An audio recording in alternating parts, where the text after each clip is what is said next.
pwede akong bumalik sa isang tanong, yung question mo. Yung another favorite part of mine, masakit, pero totoo yung moment na yun. Because talking about motherhood, when Miranda was saying, write that book, tell them that I missed out so much on the life of my kids. Because that's, they should know. That's what it takes.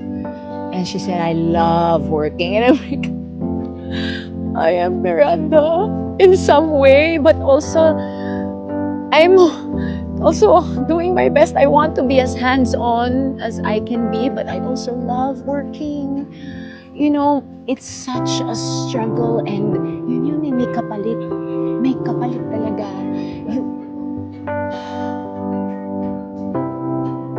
Sakit.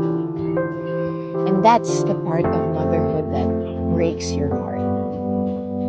And the part that I love about it is that those moments that you are, at home doing your best with what you're given or what you're allowing yourself to share with your family, with my child.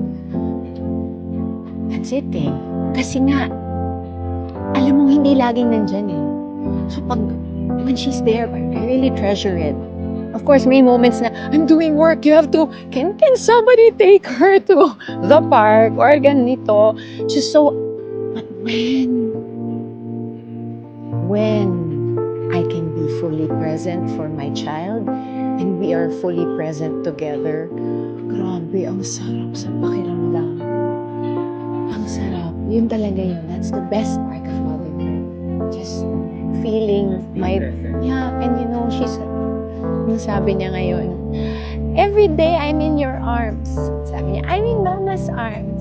I love you. And now she knows that every day. It's a gift. It's a gift to be able to just have her in my arms.